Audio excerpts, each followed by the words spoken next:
हरे कृष्णा कृष्ण कृष्ण हरे हरे, हरे राम राम राम हरे हरे।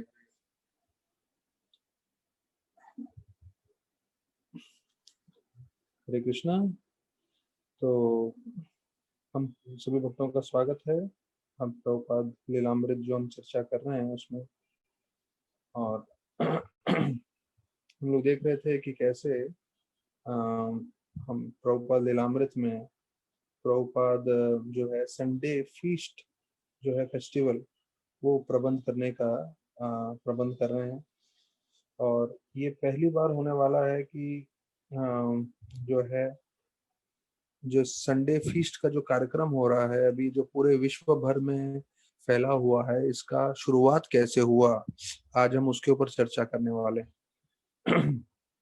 कल के प्रवचन में हमने देखा कि प्रभुपाद बता रहे हैं कि हमें बड़े बड़े हॉल बुक करने की जरूरत नहीं है, इतना पैसा भी खर्चा हो रहा है और उसमें ज्यादा लोग भी नहीं आ रहे हैं।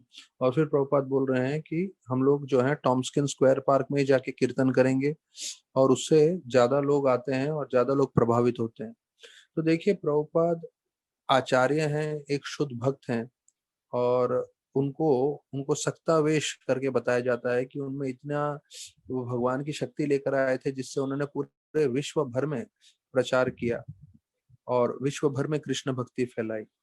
लेकिन अगर आप देखें कि मैनेजमेंट के नजरिए से उन्होंने भी जो है कई चीजें की जो शायद सबसे उत्तम नहीं रहा हो, जैसे बड़े बड़े हॉल बुक करना और उसमें प्रोग्राम करना। तो जरूरी नहीं कि कोई शुद्ध भक्त होगा तो वो शुद्ध भक्त मैनेजमेंट में भी सब कुछ अच्छा करे और बिल्कुल सही करे। तो उनको भी अनुभव करना पड़ता है कि किस समय प्रचार करने के लिए क्या क्या लगेगा। तो ये चीज हमें भी समझना है कि जब हम भी भक्ति का प्रचार कर रहे हैं तो हमारा जो है कम से कम खर्चा होना चाहिए और ज्यादा से ज्यादा लोगों को जो है इसका प्रभाव पड़ना चाहिए। तो ये भले 1970 की बात चल रही है या 2021 की बात चल रही है, 51 साल बाद, 51 ईयर्स बाद, कंसेप्ट वही है। पैसे कम से कम खर्चा हो, ज्यादा से ज्यादा लोग प्रभावित हों।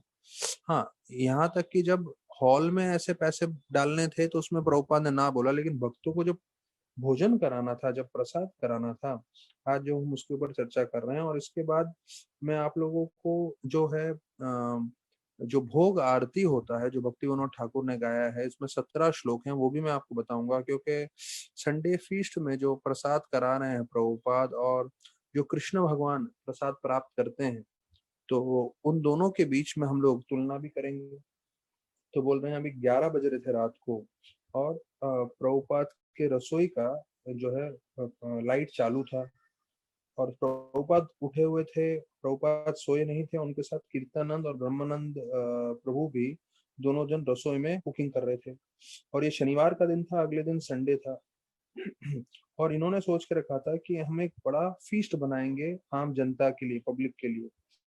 और कीर्तनानंद ने बोला था कि हम इसको लव फीस्ट बोलेंगे, और प्रभुपाद जो है उनको लगा हाँ ये अच्छे शब्द हैं, लव फीस्ट, कि भाई हम प्रेम से फीस्ट करा रहे हैं सबको, तो इसको हम स्वीकार करते हैं।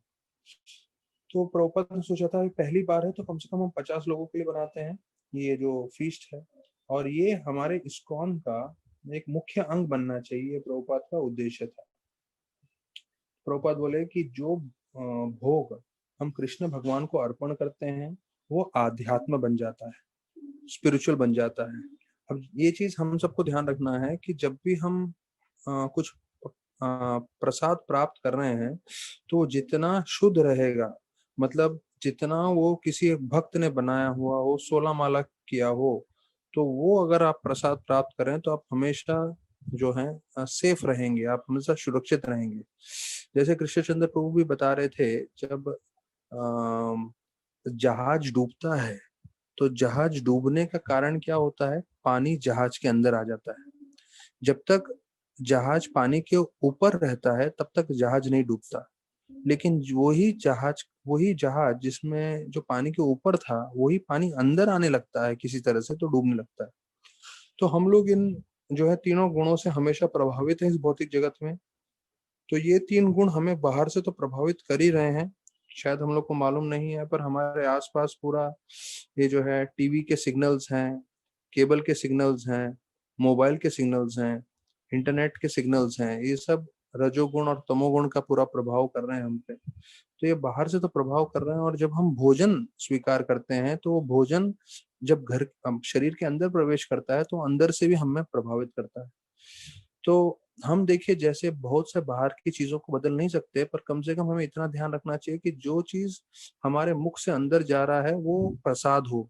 तो जितना हम उसमें शुद्धता बनाए रखेंगे तो उतना हम बाहर का, जो हम बोल सकते हैं गुणों का प्रभाव है, वो हमारे अंदर आने से हम अपने आप को बचा सकते हैं। तो उससे हम अपना शुद्ध मन रख सकेंगे और शुद्ध भक्ति कर सकेंगे। तो यहाँ पे प्रभुपाद बता रहे हैं कि जो भोग भगवान को अर्पण हो जाता है तो वो आध्यात्मिक बन जाता है, वो स्पिरिचुअल बन जाता है। और जो कोई भी व्यक्ति उस प्रसाद का सेवन करता है उसको आध्यात्मिक आनंद बनता है। और प्रसाद का मतलब है कृपा। प्रसाद का मतलब है कृपा। तो हम दिन में 3 बार 4 बार जो भी खा रहे हैं भगवान को अर्पण करके, तो हम भगवान की कृपा प्राप्त कर रहे हैं। तो देखिए, भक्ति एक तरह से देखा जाए तो आसान भी है, और कई लोगों को ये मुश्किल भी लगता है। आसान क्यों है? क्योंकि जो भी आप कर रहे हैं कृष्णा को अर्पण करके करें, तो देखिए आप जो है हर चीज में तरक्की कर सकते हैं। भोजन हमें करना ही है दिन में 3 बार 4 बार, बस हमें इतना देखना है कि वो चीज अर्पण हो, और फिर हम उसको स्वीकार करें, तो उससे हम भक्ति में प्रगति कर सकते हैं। अब प्रभुपाद विस्तार पूर्वक कई चीजें बताने वाले हैं, कैसे जो है फीस्ट बनना है। तो ये हम लोग के लिए भी बहुत जरूरी है जानना। प्रभुपाद एक बहुत बड़े जो है बर्तन में खीर बना रहे थे, और उसमें लकड़ी का चमची था। और प्रभुपाद बताया कि इसको धीमी आंच में पकाना चाहिए, और उसको हमेशा नीचे से हिलाते रहना चाहिए। प्रभुपाद बताए, अगर खीर जल गया तो मतलब पूरा उसका स्वाद खराब हो जाता है। और ऐसे प्रभुपाद खुद हिलाते हुए कीर्तनंद को दिए, और कीर्तनंद को बोले जलना नहीं चाहिए, खीर जो है नीचे से चिपके नहीं, इसलिए आपको हमेशा हिलाते रहना है धीमी आंच में। फिर घी कैसे बनाते हैं वो उनको सिखाया गया, कि कैसे उसमें से मलाई दूर करते हुए जो है अलग करते करते उनको घी बनाना है। और फिर एक एप्पल चटनी, सेब की चटनी बनती है, जो है वो यहाँ पे वर्णन कर रहे हैं। तो प्रभुपाद एकदम शांत थे, और प्रभुपाद ये फीस्ट बना रहे थे। तो ब्रह्मानंद ने प्रभुपाद को पूछा, आपने ये सब कुकिंग कहाँ से सीख लिया? तो प्रभुपाद बोले, मैं अपनी माता को देखता था, और माता को, अपनी माँ को देख के मैंने ये सब कुकिंग सीखा। तो फिर जो है ब्रह्मानंद ने सब सेब काटे, और उसको स्टीम करने के लिए जो है बर्तन में रखा। तब तक कीर्तनंद जो है वो खीरी बना रहे थे। और प्रभुपाद जो है तब उन्होंने मसाला बनाना चालू किया, जो ये जो सेब है उसमें डालेंगे। अब ये स्पाइस एप्पल चटनी, अब एप्पल चटनी शायद मैंने तो खाया नहीं है, पर प्रभुपाद पहले फीस्ट में एप्पल चटनी बना रहे हैं। तो बोलते हैं कि वो जो खुशबू आ रहा था लाल मिर्ची का और राय का, तो बोलते हैं वो लोगों के जो दूसरे भक्त भी थे उनके नाक में जा रहा था, और ऐसा एक अलग तेज खुशबू जो घी में प्रभुपाद पूरा चौंक मार रहे थे। तो वो जो है लोगों को थोड़ा आनंद भी आ रहा था, क्योंकि विदेशी लोग थे, उन्होंने कभी ऐसा अनुभव नहीं किया है। तो बोलते हैं 3 जगह 3 तैयारी हो रही थी, एक जगह स्वीट राइस बन रहा था, एक जगह सेब को स्टीम कर रहे थे, और तीसरी जगह प्रभुपाद मसाला तैयार कर रहे थे। फिर प्रभुपाद कीर्तनंद को बोले, देखो तुम्हें खीर जो है नीचे चिपकना नहीं चाहिए। अगर चिपक गया, एक तुम थोड़ा भी ध्यान नहीं दिए, हिलाए नहीं, तो पूरा खीर बर्बाद हो जाएगा। तो जो लोग ने खीर बनाया हुआ है उन सबको मालूम है, खीर में अगर जरा सा भी जल जाता है तो पूरा खीर बर्बाद हो जाता है। और ये प्रभुपाद ने जो पहला संडे फीस्ट बनाया उसमें प्रभुपाद बता रहे थे कि हमें ध्यान रखना है, कंटिन्यूस हिलाते रहना चाहिए। अगर आप खीर बना रहे हो तो आपको हिलाते रहना पड़ेगा, तभी खीर जो है सबसे उत्तम बनेगा। तो अधिकांश समय हम लोग क्या करते हैं, उसको चूल्हे पे चढ़ा देते हैं, और फिर हम दूसरे काम करने लग जाते हैं, और फिर रखते हैं 15 मिनट बाद आएंगे, 20 मिनट बाद आएंगे, आधे घंटे बाद आएंगे, और उसमें नीचे चिपक गया, जल गया, तो पूरा स्वीट राइस बर्बाद हो जाता है। तो फिर प्रभुपाद बोले कि ये स्वीट राइस है, चटनी है, तो ये चीजें हम लोग एक दिन पहले बना सकते हैं संडे फीस्ट के। और कई चीजें होती हैं जो आपको ताजा उसी दिन बनानी होती है। और फिर प्रभुपाद जो है लेट नाइट तक बनाए थे, और फिर अगले दिन सुबह जल्दी उठ गए वापस से। और सुबह को प्रभुपाद ने क्लास दिया, वापस से प्रभुपाद रसोई में आ गए। और फिर उनके साथ कम से कम आधे डजन 6 भक्तगण थे और वो लोग जो है पूरी बना रहे थे समोसा के लिए, समोसा और पूरी की तैयारी कर रहे थे। तो प्रभुपाद ने उनको सिखाया था कि पूरी का आटा कैसे लगना चाहिए और उसको कैसे नरम बनाना है। तो ब्रह्मानंद, जैसे मैंने बताया आप लोगों को, 6.5 फीट के एकदम जो है शारीरिक रूप से एकदम बड़े भक्त थे। तो उनको 50 लोगों के लिए आटा लगाने में बहुत आनंद आ रहा था, क्योंकि उसमें क्या वो कुश्ती के हिसाब से बुक्के मार रहे थे और पूरा अपना शरीर का ताकत उसमें डाल रहे थे। अभी हमें मालूम है 50 लोगों के लिए कितना ज्यादा आटा लगता है। तो अभी प्रभुपाद आए, तो प्रभुपाद आए तो सारे के सारे भक्त लोग उनको बहुत सम्मान पूर्वक देख रहे थे। अब एक चीज ध्यान रखिए, यहाँ पे मैं कई चीजें आप लोग को बताने वाला हूँ, क्योंकि मैं इतने समय प्रभुपाद के शिष्यों के साथ सेवा किया हूँ। तो कई भक्त मुझे जो बता रहे थे, मेरे दिमाग में जो जो आ रहा है मैं आपको प्रवचन के साथ भी बता रहा हूँ। तो भवानंद प्रभु हम लोग को बोल रहे थे एक बार कि प्रभुपाद तो 5.5 फीट के थे, ऐसा कोई विशाल शरीर और विशाल काया के नहीं थे, लेकिन प्रभुपाद की आध्यात्मिक शक्ति इतनी थी कि हम में से किसी की हिम्मत नहीं होती प्रभुपाद के साथ जो है एकदम आराम से बात करने का। अरे कैसे हैं आप, क्या है, ठीक ठाक चल रहा है कि नहीं, बिल्कुल नहीं। बोलते जैसे ही प्रभुपाद आते थे, जैसे एक राजा आ गए हों, तो या जैसे हम बोलते हैं ना कोई बहुत महान व्यक्ति आ गए हैं, तो सब लोग एकदम नम्र हो जाते थे प्रभुपाद के सामने। तो पहले दिन से लेके ये जो अभी कीर्तनानंद और ब्रह्मानंद जुड़ रहे हैं, और ब्रह्मानंद जैसे देखिए 6.5 फीट के हैं, लेकिन प्रभुपाद 5.5 फीट के थे, लेकिन प्रभुपाद अगर गुस्सा करते थे, उनके आंखों का जो भवें हैं वो ऊपर हो जाते थे, तो ब्रह्मानंद पूरे थरथर कांपने लगते थे। तो प्रभुपाद की वो जो आध्यात्मिक शक्ति थी, उससे ये 6.5 फीट के बड़े बड़े विदेशी अमेरिकन लोग को बिल्कुल लाइन पे लेकर आते थे प्रभुपाद। तो ये प्रभुपाद की शक्ति थी। तो जैसे ही प्रभुपाद आए, तो सारे के सारे लोग एकदम जो है सम्मान पूर्वक प्रभुपाद को देखने लगे। जो आधा डजन भक्त लोग बैठे थे, तो फिर प्रभुपाद ने एक पूरी उठाया और बोले ये ठीक नहीं है, ये नहीं चलेगा करके। और फिर प्रभुपाद ने खुद ने जो है पूरी बना के बताया, और बताया कि देखो कैसे होना चाहिए ये। तो बोलते हैं ज्यादा मोटा नहीं होना चाहिए, ज्यादा पतला नहीं होना चाहिए, और वैसे बना के उनको सबको दिखाया कि ऐसे पूरी बनना चाहिए। तो और फिर बहुत जल्दी बनाइए, काफी हमें बनाना है। फिर बताया जाता है कि जो आटा था वो इतना कड़क लग रहा था प्रभुपाद को, तो प्रभुपाद ने उसको नरम करने के लिए थोड़ा सा घी डाला और थोड़ा सा दूध डाला, और फिर खुद जो है आटा को फिर से गूंथने लगे। प्रभुपाद बोले जब आप प्रसाद बना रहे हो, सब कुछ सही मात्रा में बनना चाहिए। तो फिर सारे भक्तगण जो है वापस से लग गए, और उनमें से किसी ने पूरी और समोसा के बारे में सुना भी नहीं था, खाना तो दूर की बात है। और अभी सबको लिए बनवाना पूरी और समोसा इन विदेशी लड़कों के साथ एक बड़ा चैलेंज था, पर प्रभुपाद सबको सिखा रहे थे। अब ये सुनिए आप लोग, ये महत्वपूर्ण चीज आ रहा है। पहले संडे फीस्ट में प्रभुपाद ने 1 डजन आइटम बनाए थे। कितने आइटम? 1 dozen item, 12 item. मतलब हम लोग जो देख रहे हैं प्रभुपाद पूरे विश्व भर में इस्कॉन फैलाए हैं, तो उसके पीछे जो उत्साह था, वो उत्साह हमें प्रभुपाद के हर कार्य में दिखता है। प्रभुपाद ने जिस तरह से भागवतम पूरा अनुवाद किया रात भर बैठ के, हाँ, और प्रभुपाद जब कुकिंग करते थे, रसोई में घुसते थे, तो देखिए 1 डजन आइटम। हम लोग की किसी की हिम्मत नहीं होती 1 डजन आइटम बनाने की। इतना हम लोग 30 साल से मंदिर चला रहे हैं, और मैं तो रसोई में घुसता भी नहीं हूँ। कभी एक आध बार कुछ साइड का आइटम बनाना हो या मदद करना हो, सर्विंग करना हो, तो गौरामपुर और ये लोग बना रहे हैं, लोग ज्यादा मतलब 6-8 आइटम बनाते हैं यहाँ पर। यहाँ बता रहे हैं प्रभुपाद ने पहले संडे फीस्ट में 1 डजन आइटम बनाए। और बोलते हैं कि इनके सारे शिष्यों ने सब जो है बड़े बड़े बर्तनों में जो है चैतन्य महाप्रभु के सामने अर्पण किया, जो है भोग के लिए। तो उसमें क्या क्या आइटम था? हलवा, दाल, 2 सब्जी, और जो है बिरयानी, पूरी, समोसा, स्वीट राइस, एप्पल चटनी, गुलाब जामुन। हाँ, तो ये मेरे गिन रहा हूँ तो मेरे को तो 10 आइटम मेरे उंगलियों पे आ गए। तो देखिए इतने सारे आइटम बनाए प्रभुपाद ने। हाँ, तो उसमें जो है समोसा, पूरी, और 2 2 सब्जी, और बिरयानी, और हलवा, और गुलाब जामुन, 2 स्वीट्स भी था उसके अंदर। तो प्रभुपाद बोलते थे ये जो गुलाब जामुन है वो है इस्कॉन बुलेट्स, हाँ, इस्कॉन बुलेट्स बोलते थे, जैसे बंदूक की गोलियां होती हैं वैसे प्रभुपाद ने स्टार्टिंग से बोला है गुलाब जामुन, बोले तो इस्कॉन बुलेट्स है। और प्रभुपाद जो है ये गुलाब जामुन बनाने के लिए उन्होंने खुद जो है काफी समय दिया था। बोलते हैं घी में एक एक गुलाब जामुन को वो पका रहे थे पूरे लाल होने तक।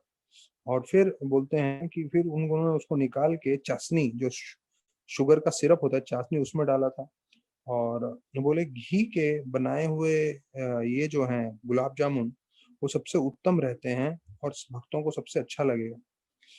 और बोलते हैं ये हमारा अस्त्र है माया के विपरीत में, प्रभुपाद बोलते थे। तो प्रभुपाद की ये इच्छा थी कि भक्तगण जितना चाहें उतना खाएं। तो प्रभुपाद जो है एक कांच के बर्तन में, जो है कांच के बड़े जो है बर्तन में रखते थे और वो चाशनी के साथ डुबो के रखते थे। तो बोलते थे वो विशेष रूप से अपने कमरे के जो मेन उनका स्टोर फ्रंट था उधर रखते थे। और शिष्यों को था बिना परमिशन के जब चाहिए वो जाके ले सकते हैं और जितना चाहिए उतना ले सकते हैं। सोचिए, अगर हम लोग अगर ये कार्यक्रम करने लगेंगे तो हम कितना ही गुलाब जामुन भरेंगे, तुरंत तुरंत खत्म ही होते जाएंगे। पर प्रभुपाद ने स्टार्टिंग में ऐसा सिस्टम बनाया था, गुलाब जामुन कांच के बर्तन में जो सब लोग देख सकें। और कोई नियम नहीं है, कोई भी जा सकता है, जितना चाहिए उतना ले सकता है। अभी बोलते हैं कीर्तनंद जो है वो समोसा का फीलिंग लेकर आए और उसमें पालक और जो है मटर उसका जो है फीलिंग बनाया। अभी हम लोग को मालूम है जब हम समोसा खाते हैं तो विशेष अधिकांश समय समोसे में आलू का फीलिंग रहता है। पर देखिए प्रभुपाद संडे फीस्ट में समोसा बनाए थे, इसमें पालक और मटर का फीलिंग है, तो उसका एक अलग ही स्वाद रहा होगा। तो ये बोल रहे हैं कि फिर प्रभुपाद उनको सिखाए कि समोसा भरना बोले तो एक कला है और समोसा बनाना तो वो कैसे जो है एक सर्कल में से फिर सेमी सर्कल में काटे, फिर उसको एक कोन के जैसे बनाए, फिर कोन में से चम्मच से ये जो पालक और मटर का फिलिंग था वो डाला, फिर ऊपर से जो है समोसा को बंद कर दिया और फिर वो घी के लिए तैयार थे। अच्युतानंद जो है पूरी लेकर आ रहे थे और कीर्तनंद जो है दो दो पूरी डाल डाल के वो घी में फ्राई कर रहे थे। तो जैसे ही वो घी में डाल रहे थे तो अंदर जाके फिर कुछ ही सेकंड्स में पूरी तरह से ऊपर आते थे बलून के जैसे। तो ये सब चीजें जो हैं विदेशियों के लिए काफी आकर्षित था क्योंकि उन्होंने कभी देखा नहीं था ये सब चीजें। तो तो प्रभुपाद जो है ऊपर सब जो है चैतन्य महाप्रभु को ऑफर कर रहे थे। और ये पहला लव फीस्ट था लेकिन उसमें ज्यादा लोग नहीं आ पाए थे। लेकिन भक्तों को उसकी कोई परवाह नहीं थी। भक्त लोग जो हैं वो लोग इतने उत्साहित थे क्योंकि उनको मालूम था हमने इतना बड़ा फीस्ट बनाया है। और वो बोले कोई बात नहीं, ज्यादा पब्लिक नहीं आई है तो चिंता मत करें, हम लोग ये पूरा प्रसादम खत्म कर देंगे। देखिए भक्तों में एक चीज होता है कि कम से कम प्रसाद खत्म करने में तो उनका उत्साह रहेगा। हो सकता है प्रवचन में नहीं उत्साह रहे, कीर्तन में उत्साह नहीं रहे, बाकी सब सेवा में उत्साह नहीं रहे, पर प्रसादम खत्म करने में ये पहला संडे फीस्ट है। और पहला संडे फीस्ट में लोग ज्यादा नहीं आए हैं तो अपने जो पहले ही डिवोटीज थे, इनिशिएटेड डिवोटीज और जो भक्तों ने मदद किया पूरी तरह से उत्साहित थे। बोले कोई बात नहीं, ज्यादा पब्लिक नहीं आए, हम हैं, हम उनको पूरा खत्म करेंगे पूरा का पूरा प्रसाद।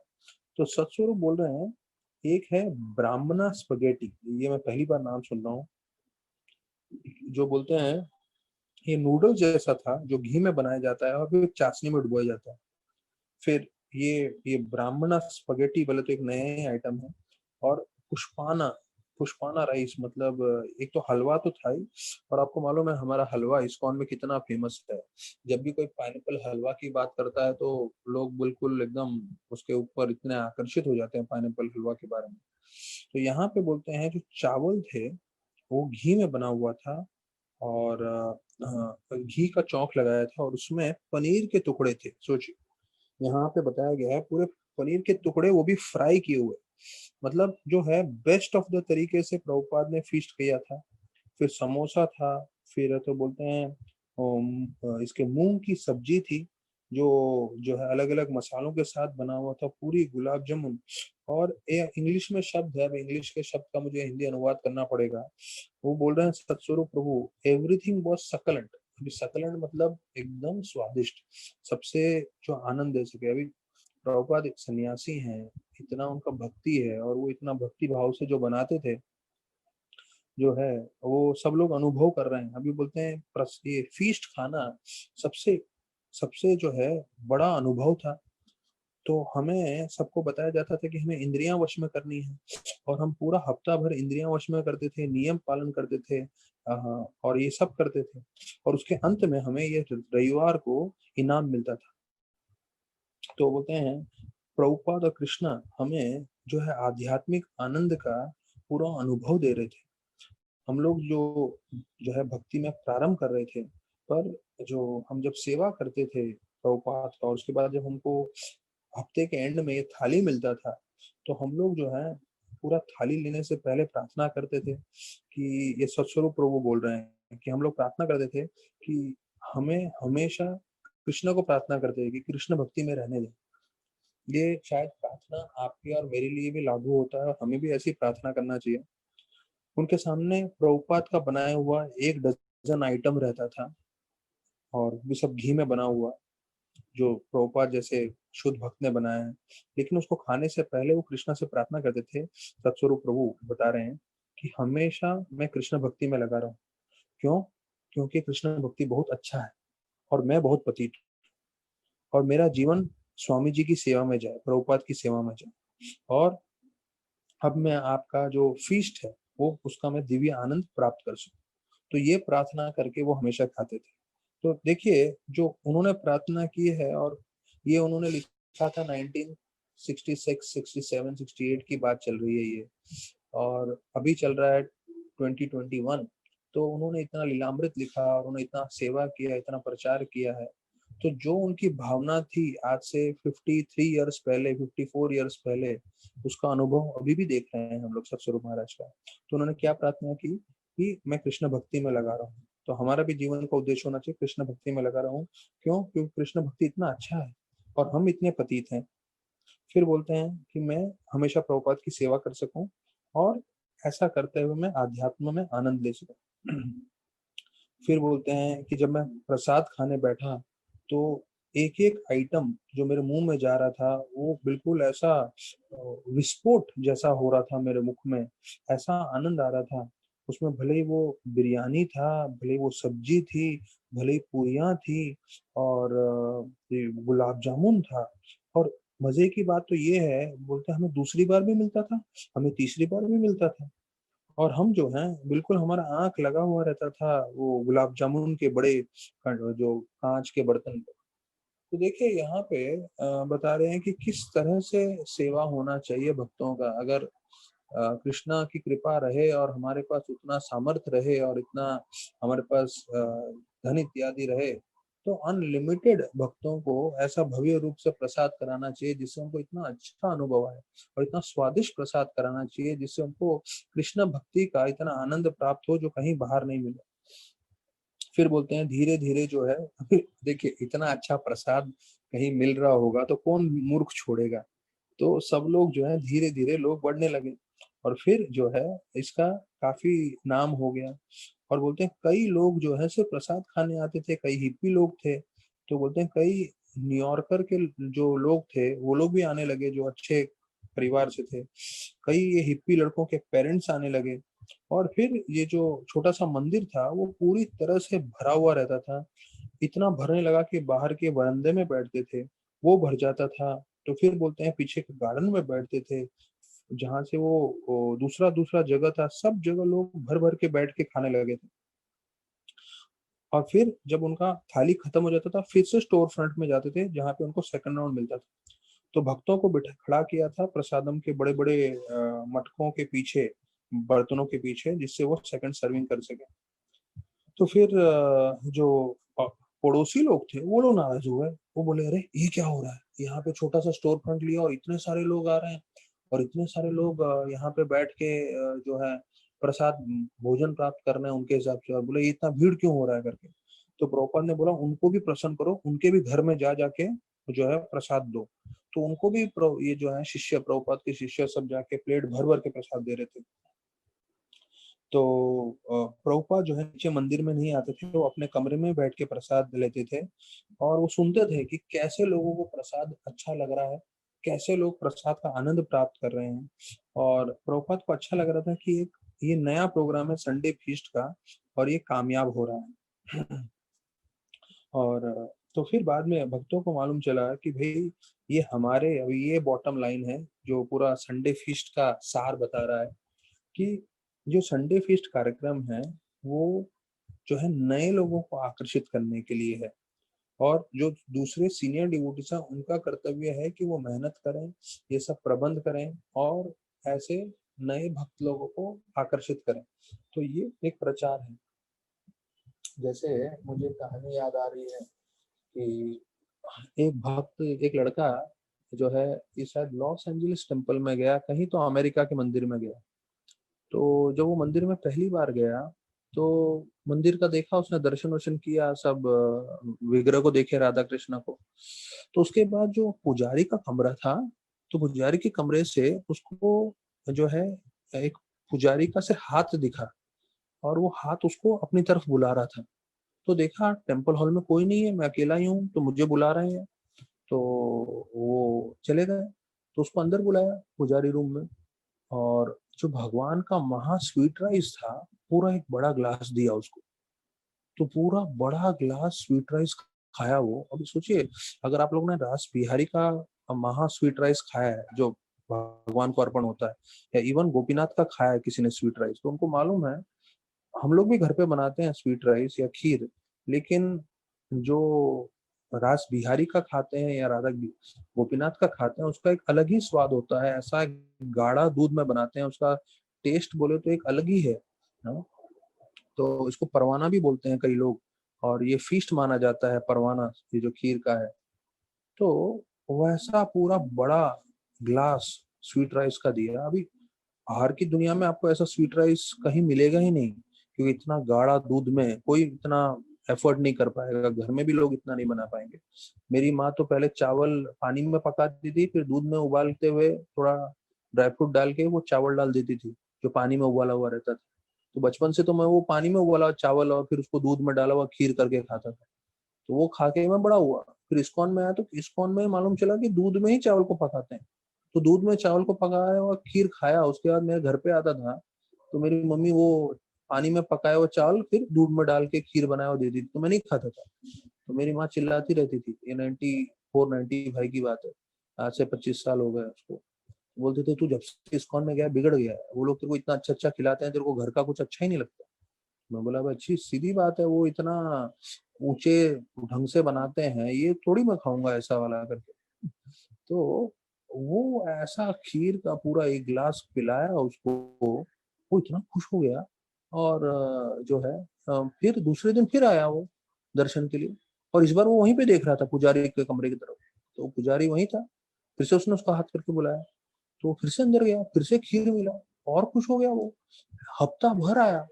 और अमेरिका में तो लोगों का कैसा है, कोई ज्यादा उनका फिक्स नहीं रहता है जॉब का, पढ़ाई का, सब लोग ऐसे ही थोड़ा खाली भी रहते हैं।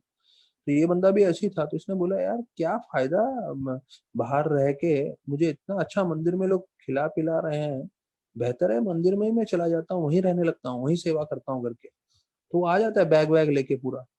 तो पुजारी जो है उसको कमरे में लेकर आता है, पुजारी के कमरे में, और उसको खड़ा करता है और बोलता है ये लो स्वीट राइस। हाँ, अभी तुम यहाँ खड़े रहो, जो पहला दिन आता है तो पहला दिन उसको स्वीट राइस का ग्लास देख के उसको खाने को नहीं बोलते, उसको बोलते हैं पकड़ के खड़े रहो। अभी वो फुल टाइम आ गया है, मंदिर में ज्वाइन हो गया है, तो उसको बोलते हैं ग्लास लेके खड़े रहो। और इस दरवाजे से पुजारी का जहां से उसको बुलाते थे, बोलते यहीं खड़े रहो और देखो कोई नया लड़का आता है क्या। अगर नया लड़का आएगा तो उसको बुला के ये खीर खिला देना। तो उसको समझ में आता है कि अच्छा, मतलब ये एक तरीका है कि नए लोगों को आकर्षित करने का। और जब वो आकर्षित हो जाए फिर उनको ये एक सेवा दें कि वो प्रचार करें, नए लोगों को जोड़े भक्ति के साथ। तो ये हकीकत कहानी है। और कैसे लोग सिर्फ प्रसाद के कारण जो जुड़ गए थे। तो बहुत सारे भक्तगण जो है प्रसाद के लिए इतने आतुर रहते हैं। अभी हमारे आईवेस प्रोग्राम में, शायद ये आप लोगों को कहीं रिकॉर्डिंग में नहीं मिलेगा, इसलिए मैं आपको प्राइवेटली बता देता हूँ। ये हमारे यूथ प्रोग्राम में जो है गौराम प्रभु ने कहानी बताई थी, ये 93 की बात है। हाँ, 27 साल पहले की बात है। ये ब्रह्मचारी नहीं बने थे, ये किर्लोस्कर कंपनी में शायद काम करते थे। उन्होंने कुछ 2 महीना ही काम किया था। तो उनके ऊपर इतना ये था जोश कि भाई हम प्रसाद ही खाएंगे। तो वो बोलते थे कि बाहर तो सब जगह प्याज लहसुन का मिलता है, तो बोले मैं खुद बनाऊंगा। और वो घासलेट का चूल्हा होता था एक समय में। जो पुराने लोग हैं उनको मालूम है, अभी तो सब गैस आ गया है, पर एक केरोसिन का चूल्हा होता था। तो केरोसिन का चूल्हा लेके गए थे 93 में। और कोई होटल वाला उनको अंदर आने नहीं दे रहा था, बोला यहाँ कुकिंग थोड़ी कर सकते हो आप कमरे के अंदर। और फिर एक उनको होटल में कमरा मिला जो पूरा जला हुआ था, पूरे काले काले दीवार थे। तो बोले हाँ आप यहाँ कुकिंग कर सकते हो। और आप क्या जलाओगे, पहले पूरा दीवार जला हुआ है, काला काला सा है। तो वहां रह के वो जो है कुकिंग कर रहे थे। और फिर एक जगह महाराज का कार्यक्रम था, तो उनको जल्दी निकलना था। और उसमें कुछ बस का अदला बदली में टाइमिंग बदल गया और वो पहुंच नहीं पाए। और ये गौरव को हम लोग का आईएएस यात्रा में शायद बता रहे थे कि ये कब की बात है, जब वो खुद 21 22 साल के थे। और जो लोग 21 22 साल के हैं वो लोग समझ सकते हैं कि 21 22 साल में जब भूख लगती है, दोपहर का समय है, सुबह से कुछ खाया नहीं है, 2 3 बज गए हैं। तो बोलते हैं इतना उनको भूख लग रहा था। और निश्चित रूप से एक चीज था कि वो प्याज लहसुन तो खाएंगे नहीं, बाहर का नहीं खाएंगे। तो वो इतने भ्रमित हो गए थे, वो एक गली में निकल गए सिर्फ कुछ ढूंढने के लिए कि कहीं कुछ तो प्रसाद मिल जाए। और वो खुद बोल रहे थे 21 22 साल के लड़के को जो भूख लगती है, तो आप समझ सकते हैं कितना भूख लगा होता है। तो बोलते हैं कि गए गली में और उसमें कहीं से तो एक लड़का मिल गया। बोला, कंठी माला देख के बोला आप हरे कृष्णा वाले हैं? तो बोला हाँ। तो उसमें गौराम प्रभु इतने भूखे थे, उन्होंने सामने से पूछा अच्छा आप भी हरे कृष्णा वाले हो? तो बोला हाँ। तो बोला आपके यहाँ प्रसाद है? तो बोलते हैं हाँ, बिना प्याज लहसुन का हमारे यहाँ ऑफरिंग होता है। तो बोला आप आइए आपको खिलाते हैं करके। तो उसको घर पे लेकर आया। तो प्रभुपाद बोल रहे, गौरव को बोल रहे थे कि 2 3 सब्जियां थी, दाल था, चावल था, रोटी वोटी थी। तो इतना अच्छा जो है प्रसाद था। और देखिए उनके पास कोई अरेंजमेंट नहीं था उस समय। और वो ऐसे ही जो है प्रोग्राम के लिए जाने वाले थे। बस जो है जो है रुक गया था, चेंज करना था, दूसरा बस लेना था, टाइमिंग लेट हो रहे थे। तो ऐसे कहीं तो उनको जो है जगह पे ऐसा किसी ने डिवोटी ने प्रसाद खिला दिया। उसके बोलते हैं इतना वो गौराम को बोलते हैं मुझे उस समय भूख लगी थी कि पहले तो मैंने 15 20 मिनट में तो मैं पूरा प्रसाद खाया। उसके बाद मुझे याद आया इससे पूछने के लिए भाई तुम्हारा नाम क्या है। पूरा लंच हो गया, उसके बाद गौराम प्रभु उसको पूछा अरे तेरा नाम क्या है? तो बोले कन्हैया। तो गौराम प्रभु बोले धन्य हो यार, आज तो कन्हैया ही आ गए मेरे को प्रसाद कराने के लिए। तो देखिए इतना, मतलब ये 93 की बात है, उन्होंने शायद हमें 2019 में बताया। मतलब 25 26 साल बाद भी उनको याद है। मतलब कि मैंने, मुझे जब भूख लगा था तो मुझे कहाँ से प्रसाद मिला था एक बार भी। तो हमारे इस्कॉन में बहुत सारे कहानियां हैं कि भाई प्रसाद के कारण कितने लोग जो है वो कृष्ण भक्ति से जुड़ गए और कितना उनको बदलाव आया। तो हमें समझना चाहिए कि हमें हमेशा जब हम प्रसाद की बात करते हैं तो हमें बिना संकोच के जो है प्रसाद हम बांटना चाहिए। और लोगों को जितना हो सके प्रसाद देना चाहिए। और ये कभी नहीं सोचना चाहिए कि हम प्रसाद दे रहे हैं तो फिर हमारे घर में कमी हो जाएगी, नहीं। क्योंकि ये कृष्ण प्रसाद है। और क्योंकि भगवान स्वयं स्वीकार कर रहे हैं तो उससे अवश्य आपको भी जो है पूरी तरह से कृपा मिलेगी। तो देखिए हमने कल के श्लोक में सुना, हम ये जो है वो चर्चा कर रहे हैं कि कैसे पृथु महाराज और इंद्र में जो है वाद विवाद हुआ था। तो इतना बढ़िया ये श्लोक लगा है। और ये हमने जो सुना है, ये ऐसा नहीं है कि हम सिर्फ एक श्लोक सुन रहे हैं और प्रवचन, हम कथा सुन रहे हैं। ये हमें जीवन में अपनाना है। और हमें देख रहे हैं कि ये चीज जो प्रभुपाद भागवत में बता रहे हैं, शायद उन्होंने लिखा है ये फोर्थ कैंटो भागवतम शायद 71 72 के समय में लिखा होगा, या उन उन सालों के बीच में, या 73 उस समय लिखा होगा। फिर 77 में प्रभुपाद चले गए। और ये 72 का अगर आज आप 2021 में पढ़ रहे हैं तो आपको लगेगा अरे भाई ये सब चीजें सच है, सच है, ये आज भी लागू होते हैं। तो प्रभुपाद बोल रहे हैं कि कैसे इंद्र जो है उनके साथ झगड़ा कर रहे थे। और वो द्वेषी थे।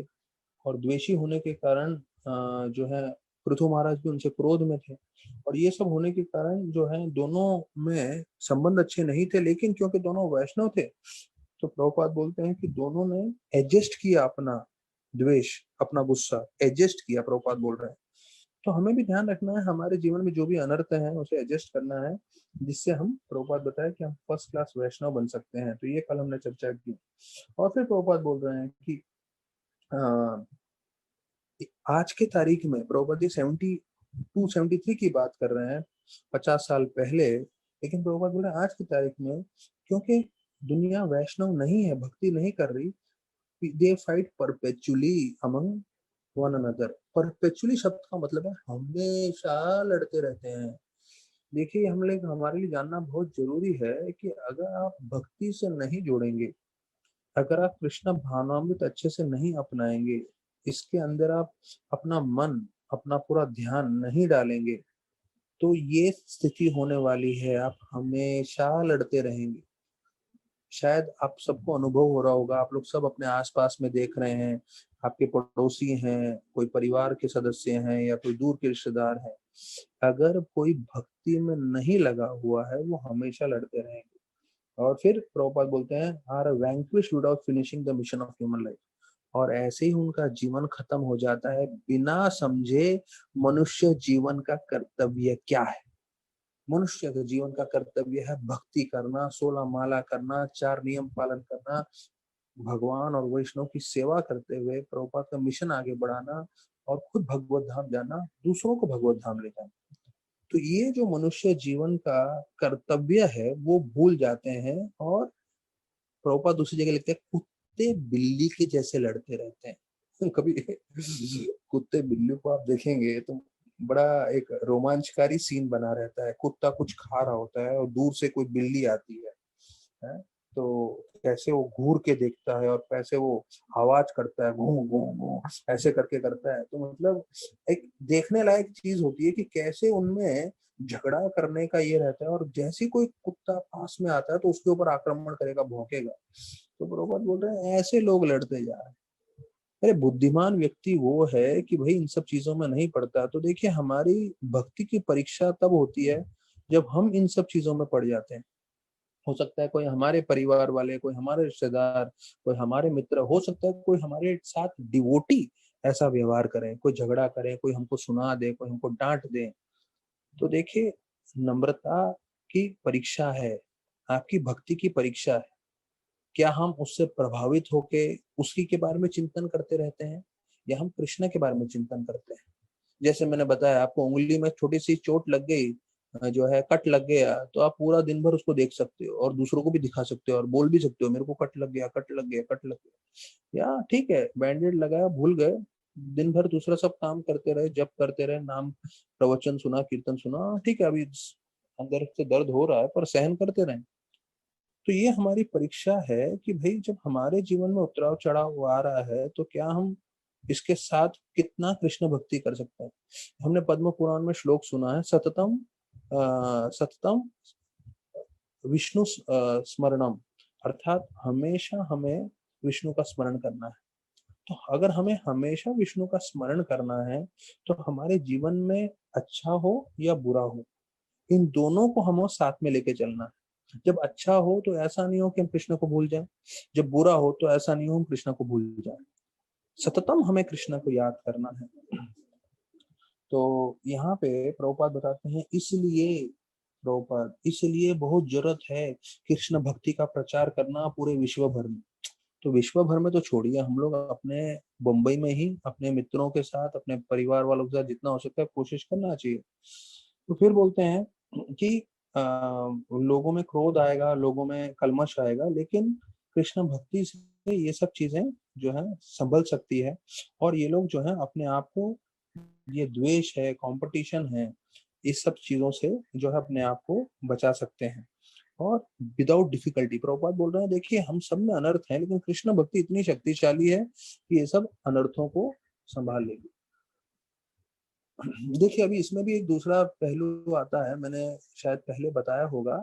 ये अगर समझ लीजिए आप जो है किसी विवाह के कार्यक्रम में जा रहे हैं और आपने बहुत महंगा कपड़ा पहना हुआ है, कोई स्त्रियां हैं तो उनके लिए कोई साड़ी हो गई, और कोई प्रभु जी लोग हैं तो एकदम महंगा वाला जूट का, सिल्क का आपने धोती कुर्ता पहना हुआ है। तो देखिए आप कहीं ऑटो में से निकल रहे हैं और कहीं कीला था और वो कीला से आपका कपड़ा फट जाता है, तो देखिए आपको कितना चोट लगेगा, कितना दर्द होगा।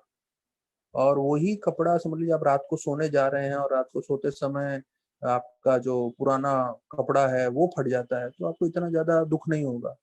देखिए जितनी आसक्ति होगी उतना हमें दुख होगा।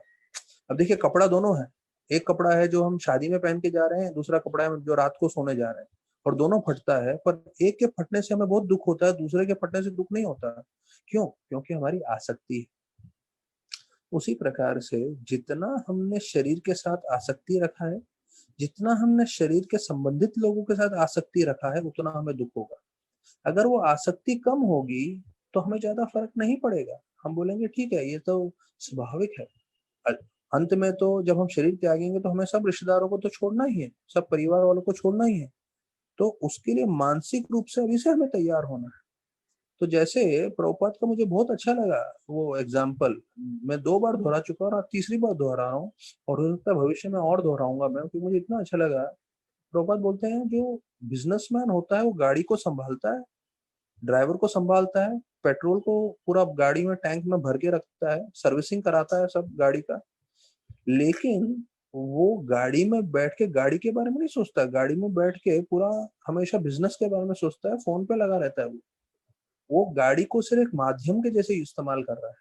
प्रभुपाद बोले उसी तरह से हमें अपने शरीर को माध्यम के हिसाब से इस्तेमाल करना है, कि भाई ये शरीर के द्वारा हमें भक्ति करनी है, और भक्ति में जो भी चीजें बाधा बन रही हैं उसे हमें हटा देना है। तो ये चीज हमें समझना बहुत जरूरी है। अभी हम पूरा गीता सुन रहे हैं, गीता में अर्जुन और जो पांडव और कौरवों का युद्ध है, वो भी तो रिश्तेदार ही थे, एक तरह से उनके भाई तो थे, लेकिन फिर उसके कारण उनको युद्ध करना पड़ता है अधर्म का, क्योंकि वो लोग प्रचार कर रहे थे। तो इसका सार वो है कि भाई हो सकता है हमारे परिवार में ही कई लोग होंगे जो भक्ति के लिए इतने अनुकूल नहीं है, तो हमें उनको सम्मान देना है, हो सकता है हमें उनको प्रेम भी देना पड़े, लेकिन हमें आसक्ति नहीं बना के रखनी है उनसे, क्योंकि अगर वो भक्ति में हमें प्रोत्साहन नहीं दे रहे हैं तो उसके लिए जो है हमें मान के चलना है कि भाई हमें जीवन भर कृष्ण भक्ति करनी है, और ये जो हमने कृष्ण भक्ति का हमने स्वीकार किया है अपने जीवन में, जीवन के अंत तक इसको लेके जाना है। तो इसमें शायद हमारे परिवार वाले भी आ जाए जो इतने अनुकूल ना हो, तो उनको हमें सम्मान देते हुए थोड़ा अलग रखना जरूरी है, जिससे हम प्रामाणिक रूप से भक्ति करते रहें। ये हमने कल के श्लोक में सुना। फिर जो है 19वें श्लोक में बोलते हैं कि पृथु महाराज जो है विष्णु भगवान के चरणों की आराधना करते हैं, तो बोले आप इतने कृपालु हैं, और बोलते हैं उनके चरणों को पूजा करते करते वो पूरे भाव विभोर हो जाते हैं भक्ति में। अभी जो भाव विभोर हो रहे हैं उसके ऊपर प्रभुपाद जो है विशेष रूप से बताते हैं। अब भाव विभोर होना मतलब प्रभुपाद लिखते हैं एक्सटेसी आना, बहुत आनंद आना। तो प्रभुपाद बोलते हैं कि जब बहुत सारा आनंद आता है शरीर में, हाँ, तो ये मतलब है आपने भक्ति में सार्थकता प्राप्त कर ली है। Devotional ecstasies when appear in the body, it is understood that devotional service has become perfect। मतलब जो हम भक्ति मार्ग कर रहे हैं, तो ये भक्ति मार्ग करते करते जब हम एकदम इसके संपूर्ण रूप के आनंद के शिखर पे पहुंच जाएंगे, तो हमारे शरीर में इसको अष्ट विकार बोलते हैं, और इसको अष्ट सात्विक विकार ये शब्द इस्तेमाल किया है, जिसे बोलते हैं 8 काइंड्स ऑफ ट्रांसडेंटल ट्रांसफॉर्मेशंस। मतलब 8 तरह के विकार आएंगे आपके शरीर में, कब? जब आप पूरी तरह से भाव विभोर में। तो वो अभी हमारे जीवन में आने वाले नहीं है, शायद जीवन के अंत में आएंगे, उसके ऊपर ज्यादा हमें ध्यान नहीं देना है। मैं आपको सिर्फ बता रहा हूँ क्योंकि प्रभुपाद ये 19वें श्लोक में बोल रहे हैं अष्ट सात्विक विकार। ये 8 तरह के विकार कौन से होते हैं? हमारे आंखों से आंसू आएंगे, हम हंसेंगे, पसीना आएगा, हम गिर पड़ेंगे, हम रोने लगेंगे पागल आदमी के जैसे। ये अष्ट विकार है। तो हमने कहीं देखा नहीं है ये अष्ट विकार, तो ये बहुत ऊंचे स्तर की बात है, पर प्रभुपाद बता रहे हैं तो जो हम चर्चा कर रहे हैं। तो बोलते हैं भगवान का एक नाम है भक्त वत्सल। मतलब भक्त वत्सल का मतलब है वो हमेशा भक्तों की ओर प्रेम करते हैं, भक्तों की रक्षा करते हैं, भक्तों की ओर कृपा करते हैं, और वो भक्तों की ओर हमेशा प्रभावित रहते हैं। तो therefore the transcendental extracted transition between supreme lord and his devotee is never like activities of this material world. तो देखिए अभी प्रभुपाद अंत में एक ऐसा शब्द बोल रहे हैं, लाइन बोल रहे हैं कि अभी ये जो भक्त वत्सल है भगवान, तो जो हम लोग भक्ति कर रहे हैं, तो जो हमें आनंद आ रहा है, ये कोई भी, ये जो आनंद हम कथा में सुन रहे हैं, जो हम जपा में प्राप्त करते हैं, कीर्तन में प्राप्त करते हैं, प्रसाद में प्राप्त करते हैं, ये जो आनंद है ये भौतिक नहीं है। तो भौतिक लोग चाहे कुछ भी कर लें, उनको ये वाला आनंद प्राप्त नहीं होगा, क्योंकि भगवान भक्त वत्सल है।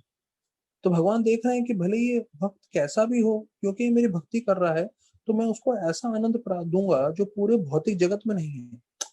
तो इसलिए हमें आध्यात्मिक आनंद की जो है अनुभूति होती है जब हम भक्ति करते हैं। तो फिर अभी आगे जो है श्लोक में बता रहे हैं, हम चलिए तब तक हम आदित्य प्रभु जो हमने तस्वीर दिए हैं, हम लोग उस तस्वीर पे चर्चा कर सकते हैं थोड़ा, उसके बाद 20वें श्लोक पे हम चर्चा करेंगे।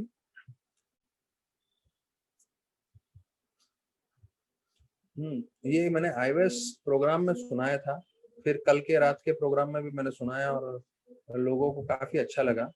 देखिए, सोने की चेन पहनोगे तो चोरों की नजर में रहोगे, और तुलसी की माला पहनोगे तो माखन चोर की नजर में रहोगे।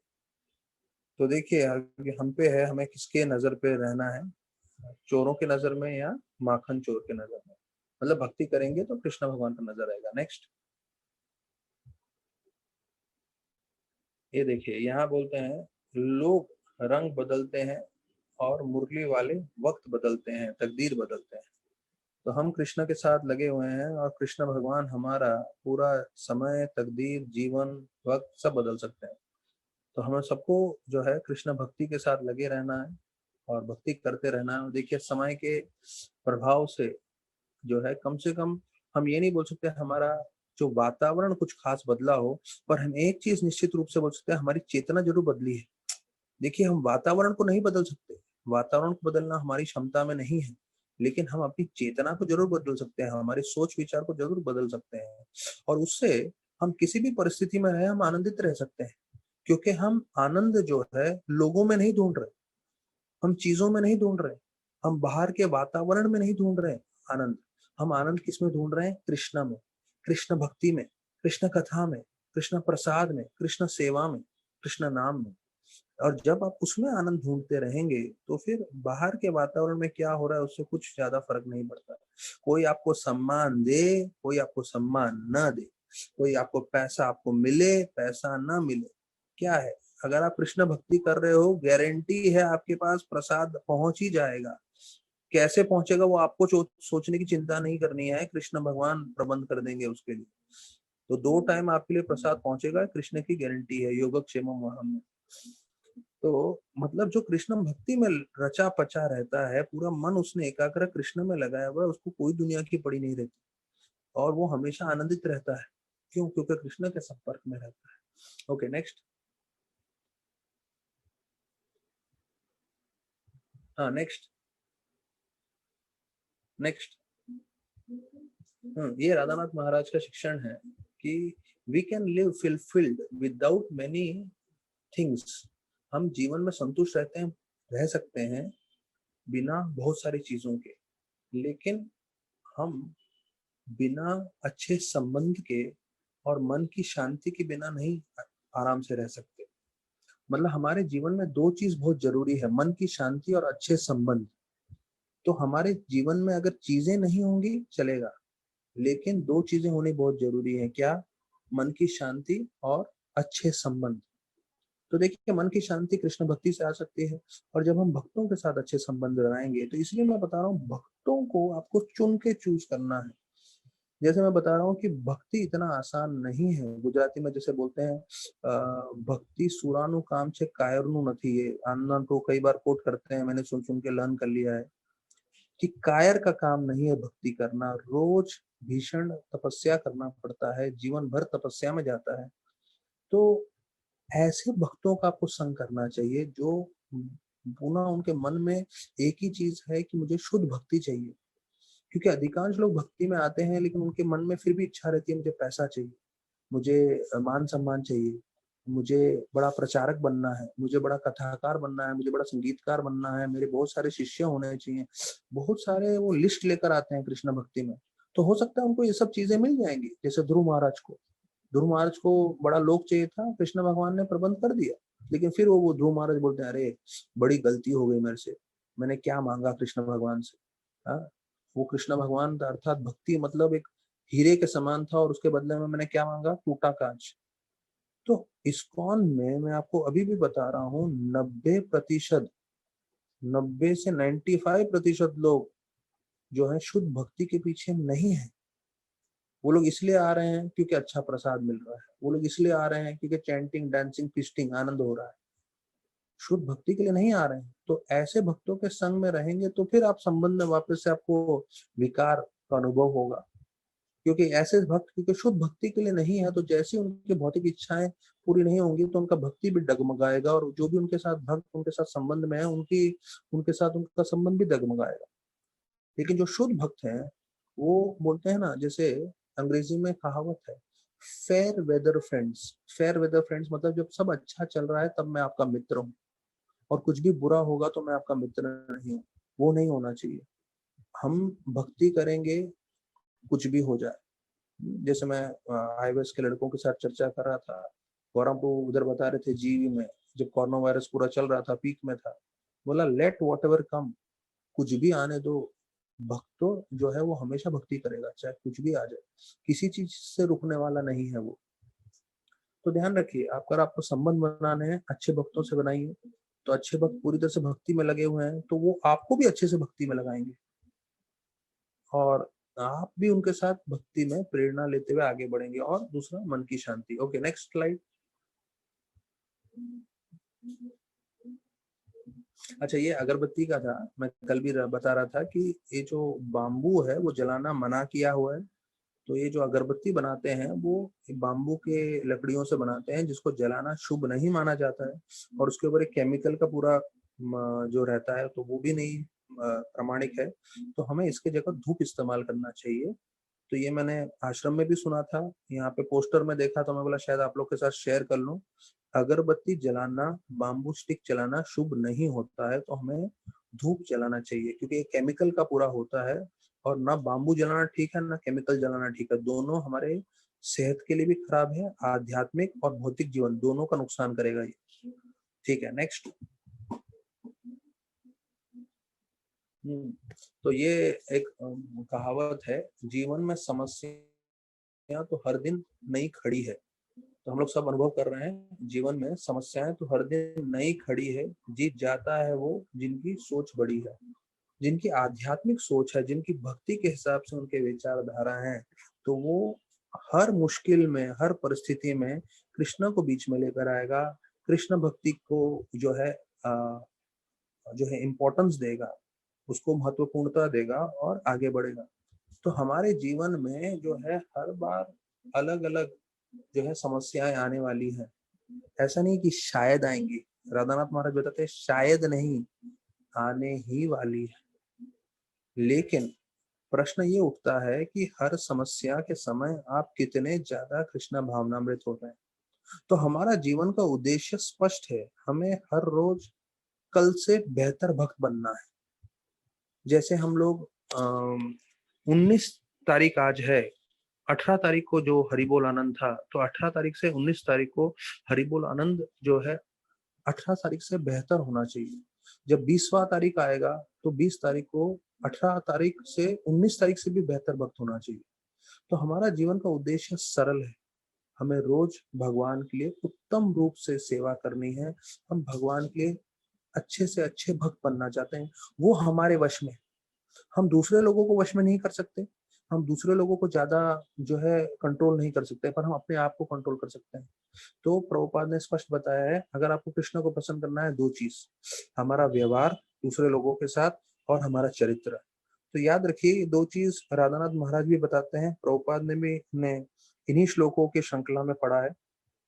दो चीज बताया है, हमारा व्यवहार और हमारे चरित्र। तो ये दो चीज को पकड़ के चलना है। हाँ, अगर हो सकता है हमारे व्यवहार में त्रुटियां हो रही है, हमारे चरित्र में हो रहा है, तो हमें मेहनत करना है।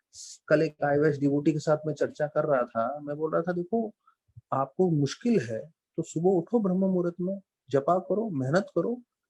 आप मेहनत नहीं करोगे और आप चाहोगे कि मेरा मुश्किल दूर हो जाए, मेरी परेशानी तकलीफ दूर हो जाए, ऐसे कैसे होगा? भौतिक जगत में क्या बिना मेहनत किए पगार मिलता है क्या? बिना पढ़ाई किए कोई एग्जाम में पास होता है क्या? जब भौतिक जगत में हमको मालूम है मेहनत करना पड़ता है, तो आध्यात्मिक जीवन में क्यों हम संकोच कर रहे हैं मेहनत करने से? तो अगर हम लोग उस तरीके से मेहनत करने के उद्देश्य से लगे रहेंगे तो अवश्य कृष्ण भगवान हमें मार्गदर्शन करेंगे। ददामी बुद्धि योगम तुम ये नमा उपयंति ते। तो ये श्लोक कई बार चर्चा हुआ है, 10वें अध्याय 10वां श्लोक गीता का, कि भगवान हमें जो है मार्गदर्शन करने के लिए हमेशा तैयार रहते हैं। थैंक यू आदित्य प्रभु। हम 20वें श्लोक पे आ रहे हैं अभी भागवतम के। प्रसादात्मिको अपि एनम अनुग्रह विलंबित पश्यन् पदम फला फलसाक्षो न प्रतस्ते सुरत्सताम। अभी बता रहे हैं कि भगवान वहां से विष्णु भगवान जाने वाले थे, लेकिन वो पृथु से इतने प्रेम कर रहे थे कि उनके प्रेम के वश में आके वो जा नहीं पाए। और पृथु महाराज जो है, seeing the behavior of Maharaj Prithu with his lotus side, he was detained because he was always the well-wisher of his devotees. तो देखिए, क्योंकि वो इतना प्रेम करते थे, वो जाने वाले थे पर जा नहीं पाए। तो भगवान को जैसे भक्त वत्सल बता रहे हैं, यहाँ पे इस श्लोक में वर्णन आ रहा है कि कैसे भगवान उधर छोड़ के जाना चाहते थे पर जा नहीं पाए। तो यहाँ पे शब्दों का प्रयोग आया, अनुग्रह। अनुग्रह मतलब उनकी कृपा। विलंबिता, विलंबिता मतलब हम लोग बोलते हैं विलंब हो गया, देर हो गया। तो देर क्यों हुआ? वो जा ही नहीं पाए वहां से।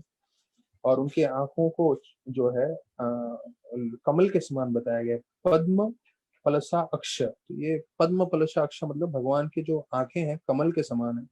अभी हम लोग ने असली में कमल देखा ही नहीं है, तो हमें कुछ समझ में नहीं आएगा कमल मतलब क्या। हो सकता है गूगल में कहीं आप फोटो का देख लें, पर वो असली कमल नहीं है।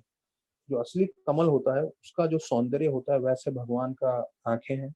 और सुहृत सताम, सुहृत सताम मतलब वो हमेशा अपने भक्तों का कल्याण करते हैं। तो बोलते हैं ऐसे ही वो पृथु महाराज का भी कल्याण कर रहे हैं। तो प्रभुपाद वही सुहृत सताम शब्द को लेके प्रारंभ करते हैं अपना तात्पर्य। भगवान हमेशा अपने भक्तों की तरफ आकर्षित रहते हैं। वो हमेशा अपने भक्तों का कल्याण कैसे हो उसके बारे में सोचते हैं। भगवान जो है, दिस इज नॉट पार्शियलिटी। तो भगवान जो है भेदभाव नहीं कर रहे हैं। जैसे गीता में बताया गया है, समोहम सर्वभूतेषु, 9वां अध्याय 29वां श्लोक। लेकिन बोलते हैं लेकिन जो मेरी भक्ति करता है, मेरी सेवा करता है, तो मैं उसकी तरफ बहुत आकर्षित होता हूँ, प्रभावित होता हूँ, मैं उसको मदद करता हूँ। देखिए, हम फास्ट फास्ट बोल रहे हैं, पर ये तत्व है। कोई भगवान की कथा सुन रहा है तो भगवान देख रहे हैं ये मेरी कथा सुन रहा है, तो मैं इसको मदद करूंगा। सिर्फ इस कार्यक्रम में कोई जुड़ के अपना शायद काम करते करते श्रवण भी कर रहा हो, तो भगवान इसको नोट कर रहे हैं, ये मेरा श्रवण कर रहा है, मेरी कथा सुन रहा है। क्योंकि ये मेरी कथा सुन रहा है, मेरा कर्तव्य बनता है इसको मदद करने का। ये भगवान ने 9वें अध्याय 29वें श्लोक में बोला है गीता में। फिर प्रभुपाद बताते हैं दूसरे जगह पे बोला है कि ये भागवत में बोला है प्रभुपाद ने कि भगवान बोल रहे हैं कि भक्त मेरे हृदय में रहता है और मैं भगवान भक्तों के हृदय में रहता हूँ। तो देखिए, जो हम भक्ति की बात कर रहे हैं, कितना एक ऐसा इमोशनल लव का बात चल रहा है। जैसे कोई लड़का लड़की का प्रेम होता है ना, प्रेम में वो फोन पे बात करते हैं, अरे मुझे तुम्हारी बहुत याद आ रही है। और वो लड़की लड़के को बोलेगी, अरे मुझे भी आपकी बहुत याद आ रही है। प्रेम में कैसा होता है, वैसे देखिए भगवान बोल रहे हैं कि मैं भक्तों के हृदय में रहता हूँ और भक्त मेरे हृदय में रहते हैं। तो देखिए, कोई सेंटिमेंटल नहीं है। जो सबसे बड़ा प्रेम है, जो सबसे बड़ा मूवी इंडस्ट्री चल रहा है, पूरी दुनिया उस पर चल रही है, प्रेम के उस पे, कि मैं तुम्हारे हृदय में, मैं तुम मेरे हृदय में, वो एक्चुअली असली में हमारा भगवान के साथ संबंध है। यहाँ परछाई में हम लोग लड़का लड़की में ढूंढ रहे हैं, जो ज्यादा समय टिकने वाला नहीं है। अधिकांश, अभी आपको बोलना नहीं चाहिए, पर जो है कितने मैं अपने लोगों को जानता हूँ जो मेरे क्लोज टच में है, जिनका डाइवोर्सिस चल रहा है। और एक का तो हो भी गया है, दूसरा प्रोसेस में चल रहा है, और कितने जगह पे ऐसा सब सुनने मिलता है। डिवोटीज में, नॉन डिवोटीज में, दोनों जगह पे। तो ये जो है मैं तुम्हारे दिल में, तुम मेरे दिल में, ये भौतिक रूप से काम नहीं करने वाला है। वो शुरू में थोड़ा लगेगा, फिर बाद में बोलेगा तू कोर्ट में, मैं भी कोर्ट में, दोनों जन कोर्ट में, और डाइवोर्स हम दोनों के पेपर्स हाथ में, वो चलने वाला है। तो ये कृष्ण भगवान के साथ जो है कभी कोई सी डिवोटी का डाइवोर्स नहीं होता। कृष्ण भगवान के साथ एक जो प्रेम संबंध में बढ़ जाता है वो जीवन भर चलता है, और जीवन के अंत में सीधा भगवत धाम जाता है और अनित्य काल के लिए चलता है। तो जो हम कृष्ण के साथ संबंध बना रहे हैं, समझिए जैसे जैसे मैं अपना गृहस्थ प्रोग्राम में बता रहा था, जैसे हमारा उम्र बढ़ते जा रहा है वैसे हमारी कृष्ण भक्ति भी बढ़नी चाहिए, कृष्ण प्रेम भी बढ़ते रहना चाहिए, हमारा आकर्षण भी बढ़ते रहना चाहिए। और ये उस सीमा तक पहुंचना चाहिए कि जब हम शरीर त्यागें तो उसके बाद हम आध्यात्मिक जगत में जाएं और हमेशा कृष्ण की सेवा में नियुक्त रहें। तो यहाँ पे बताते हैं कि प्रभुपाद बोल रहे हैं दूसरे श्लोक में कि the special inclination of supreme personality godhead for his pure devotee is on not unnatural nor it is partiality। बोलते हैं जैसे एक पिता और बेटा जो है, पिता के बहुत सारे बच्चे हैं लेकिन एक जो छोटा बच्चा होता है जो पिता पे पूरा निर्भर होता है, तो पिता निश्चित रूप से उसका ध्यान रखता है। क्यों? क्योंकि वो छोटा है और वो पूरी तरह से निर्भर है। बहुत सारे बच्चे हैं लेकिन कई बड़े बच्चे हैं जो अपने हिसाब से कर रहे हैं, तो पिताजी उसका इतना ध्यान नहीं देंगे। लेकिन जो छोटा है, जो पूरा निर्भर रहता है, तो एक माँ बाप ज्यादा उसका ध्यान रखते हैं। तो बोलते हैं उसी प्रकार से जो भक्त हमेशा भगवान का चिंतन करता रहता है, तो भगवान भी उनका ध्यान रखते हैं। और वही जो मैंने 10वें अध्याय का 10वां श्लोक बोला, प्रभुपाद वही कोट कर रहे हैं, तेषां सततयुक्तानां भजतां प्रीतिपूर्वकं ददामि बुद्धियोगं तम येन माम् उपयन्ति। तो बोलते हैं जो लोग प्रेम से मेरी हमेशा सेवा करते रहते हैं, तो मैं सबके हृदय में परमात्मा रूप में बैठा हुआ हूँ, तो मैं उनको मार्गदर्शन करता हूँ। तो प्रभुपाद बोलते हैं भगवान हमसे बहुत दूर नहीं है। तो उनको लगता है क्या भगवान वो आध्यात्मिक जगत में बैठे होंगे, गोलोक में, हमें ऐसा लग रहा है, जो कहाँ पे है, पूरे ब्रह्मांड से बाहर नहीं। प्रभुपाद बोल रहे हैं भगवान हमारे हृदय में बैठे हैं, सिर्फ हमें आतुर होने की जरूरत है भक्ति के लिए। हमें सिर्फ जो है we can only the devotee can realise the lord presence and thus he can directly get connected। मतलब हमें सिर्फ भगवान का अस्तित्व समझना है हमारे हृदय में, और हम भगवान के संपर्क में आ सकते हैं। और फिर हम अगर उस स्तर पे पहुंच जाएंगे तो हम भगवान से हर पल जो है शिक्षण ले सकते हैं। अब ये देखिए बहुत गहरी बात है। मतलब हमको लग रहा होगा कि ठीक है हम प्रवचन सुन रहे हैं, प्रवचन में हमने सुन लिया कि भगवान की सेवा करनी चाहिए, भगवान मार्गदर्शन करते हैं, ठीक है ठीक है। देखिए जब हम प्रेम से भगवान की भक्ति करेंगे तो भगवान हमारे हृदय में हमारे अनर्थ को शुद्धिकरण करते हुए जो परमात्मा के रूप में भगवान है, उससे हमारे संबंध ऐसे बन जाएंगे जिससे हर पल भगवान हमें प्रेरणा देंगे, हमें क्या करना है, कैसे करना है, कैसे लोगों से व्यवहार करना है, कैसे लोगों को प्रसन्न करना है। हर पल भगवान हमें जो है मार्गदर्शन करते रहेंगे, जिससे हमारा जीवन हर पल सार्थक रहेगा। तो ये बहुत गहरी चीज बताई गई है इस श्लोक में, जो प्रभुपाद बता रहे हैं कि he takes instructions from the lord at every moment. हर पल भगवान हमें हृदय में निवास करते हुए मार्गदर्शन करेंगे हमें क्या करना है। तो फिर बोलते हैं फिर इसलिए कोई जो भक्त होता है वो गलती नहीं करता, nor is there any partiality on the part of the lord for his pure duty. और फिर भगवान भेदभाव भी नहीं कर रहे हैं, ये समानता है। जैसे प्रभुपाद ने एक बच्चे और पिताजी का उदाहरण दिया, एक बच्चा पिताजी पे निर्भर है तो पिताजी अपने आप उसका ध्यान रखेगा, ये स्वाभाविक है। और जितने भक्तगण सुन रहे हैं उनको भी मालूम है, जो लोग पिता हैं, तो जब छोटा बच्चा होता है पूरी तरह से निर्भर होता है तो पिता उसका पूरा ध्यान रखता है। तो वैसे अगर हम पूरी तरह से भगवान पे निर्भर रहेंगे तो भगवान भी हमारा पूरा ध्यान रखेंगे। तो ये 21वां श्लोक हमने आज संपन्न किया। मैं क्योंकि हमने आज संडे फीस्ट का, मैं आप लोग का और 5 मिनट लेना चाहूंगा। 5 मिनट में जो है मैं भोग आरती गाना चाहूंगा आप लोगों के साथ। ये 17 श्लोक है, जिनको बहुत देर हो चुका है और जिनको डिस्कनेक्ट होना है कर सकते हैं, लेकिन क्योंकि आज हमने संडे फीस्ट का पूरा विस्तार पूर्वक सुना है, तो मैं चाहूंगा इस संडे फीस्ट के साथ जो कृष्ण भगवान फीस्ट खाते हैं। देखिए मैं आपको बताऊं, जो भी इस्कॉन के मंदिरों में जब राजभोग आरती भगवान को अर्पण होता है, तो नियम के हिसाब से वो 20 मिनट चलता है। भगवान को हम सब जब भोग चढ़ा देते हैं, जब भोग चलता है 20 मिनट, तो पुजारी का ये कर्तव्य है कि वो बाहर बैठ के जब भगवान भोजन प्राप्त कर रहे हैं तो एक भोग आरती गाए। तो मैंने खुद ने कई बार भोग आरती गाया है, और ये भोग आरती 17 श्लोकों का है। एक बार सुन लेना चाहिए, बहुत अच्छा है और बहुत मधुर है। तो क्योंकि आज हमने संडे फीस्ट में देखा प्रभुपाद कैसे 12 आइटम बनाते हैं, तो वैसे ही यहाँ पे भी वर्णन आ रहा है कैसे 17 श्लोकों में भोग आरती का वर्णन किया गया है। तो पहला है श्लोक, भज भक्त वत्सल श्री गौर हरि, श्री गौर हरि बिहारी, नंद यशोमति चित्त हरि। तो अभी बोल रहे हैं कि जो गौर हरि हैं, चैतन्य महाप्रभु हैं, जो हमेशा अपने भक्तों से प्रेम करते हैं, वो यही कृष्ण भगवान है, और जो व्रज में आए हैं, जिन्होंने नंद और यशोदा का हृदय चुरा लिया है। ये पहले श्लोक का मतलब है। बेला होलो दामोदर ऐसा खाना, बंद मंदिर बसी करो भोजना। दूसरा श्लोक है ये। तो माता यशोदा कृष्ण को बुला रही है, बोले मेरे पुत्र, प्रिय पुत्र दामोदर, बहुत देर हो चुका है, आ जाओ भोजन करने के लिए, दोपहर का खाना खाने के लिए। नंदे निध वैसे गिरिवर धारी, बलदेव सखा सखा वैसे सारी सारी। तो बोलते हैं नंद महाराज के कहने पे कृष्णा गिरिवर धारी जिनका नाम है, जिन्हें गिरिराज को उठाया, वो बैठ जाते हैं, और उनके साथ दूसरे उनके जो गोपा मित्र हैं वो भी बैठ जाते हैं, बलराम जी बैठ जाते हैं, और दोपहर का खाना चालू करते हैं। अब देखिए यहाँ से चौथे श्लोक से पूरे भगवान जो भोजन प्राप्त करते हैं उसका वर्णन है। तो 12 आइटम प्रभुपाद ने जो बनाए वो हमने सुन लिए। अभी कृष्ण भगवान जो भोजन खाते हैं उसका वर्णन है। शुक्ता शाकादी भाजी नलिता कुष्मंदा दालिका मतुक्ता दोपी दाली मोचा कंदा। तो एक चौथा श्लोक है।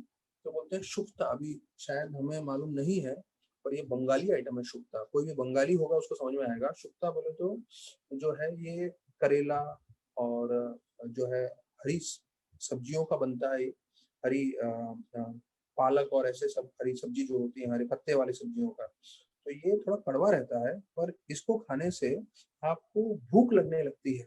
तो बताया जाता है पहले शुक्ता खाना चाहिए, जिससे आपके पेट में कड़वा शुक्ता जाने के बाद आपको अच्छा खासा भूख लगता है, और फिर आप एक ज्यादा मात्रा में खाना खा सकते हैं। फिर तले हुए चीज थे, सैलेड था, और जो है भोपला था, बहुत सारे फल थे, फिर केक था, फिर ये जो कुक डाउन मिल्क है, मैं अपने नोट्स में उतार रहा था, रबड़ी। रबड़ी यहाँ पे 2 बार आ रहा है, ये मतलब चौथे श्लोक में भी आएगा, जो है आने वाले श्लोक में फिर से आएगा रबड़ी। तो रबड़ी ये देखिए एक ही जगह पे एक ही भजन में 2 बार वर्णन आ रहा है, रबड़ी और खीर का। ये 2 ही एक आइटम है जिसका 2 बार वर्णन हुआ है। और जो केला होता है, केला का एक पुष्प होता है लाल कलर का, उसकी सब्जी भी अर्पण की जा रही है। तो फिर है मुग्धा बोरो मासा बोरो रोटी का प्रताना, सष्टुली पिस्ता का खीर पूली पायसाना। तो ये 5वां श्लोक है। तो उसमें बोलते हैं मूंग दाल के पैटिस, उड़द दाल के पैटिस, मतलब पकोड़े सब अलग अलग, चपाती एंड राइस विद घी, मतलब चावल के ऊपर घी डाल के भगवान स्वीकार करते हैं। और मिठाई में अभी आ रहा है कि दूध के बने हुए अलग अलग मिठाइयाँ, जैसे हमें मालूम है संदेश होता है, बर्फी होता है, पेड़ा होता है, फलाना फलाना फलाना। फिर बोलते हैं केक्स हैं।